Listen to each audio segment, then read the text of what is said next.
మేము గోల్డ్ పెట్టాం సార్ బ్యాంకులో. నవంబర్ 19వ తారీఖు బంగారం దొంగలు ఎత్తుకపోయారని మాకు తెలిసింది. అదే 19వ తారీఖు వచ్చి మేనేజర్ గారు కలిసినాం. మేనేజర్ గారు ఆ రోజు ఏమన్నాడంటే మీది ఒక్క గురిజ కూడా తరుగు లేకుండా ఆ బంగారం బాధ్యత మాదే ఉంటది, మీ బంగారం మీకు మేము ఒప్పజెప్తాం, ఎవ్వరు ఆందోళన పడకుని, బాధపడకుని, రంది పడకుని, గోల చెయ్యకుని అని ఒక 15 రోజులు ఆగురంటే 15 రోజులు నెల కూడా ఆగినాం సార్. నెల వరకు వచ్చే ఏమైందంటే సార్ మళ్ళా కొంచెం సార్ లీవ్లు ఉన్నాడని ఇక్కడ బ్యాంకులో తెలిసింది. మళ్ళా సార్ తిరిగి వచ్చినాక కూడా వచ్చి అడిగితే ఇక ఆగొచ్చే ఈ తారీఖు వస్తుంది ఆ తారీఖు వస్తుంది అనుకుంటా ఇక ఇంతవరకు తెచ్చిండు సారు. ఎన్నో ఇప్పుడు నవంబర్ నుంచి లెక్కేసుకుంటే మరి 5 నెలలు 6 నెలలకు వస్తుంది. ఈ 6 నెలలకు మాత్రం దయగలుగుతలేదు. మంది ఎక్కువ ఏటాలకు పోలీసు డిపార్ట్మెంట్. మా భర్త పేరు సంపత్ రెడ్డి, నా పేరు శిరీష. ఈ 80 to 90 మధ్యలో పెట్టాము ఇక్కడ బంగారము. పెట్టేసి ఆల్రెడీ 1 year రెన్యువల్ కూడా చేశాము.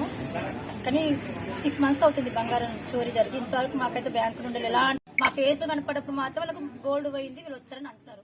కానీ మాకు ఎలా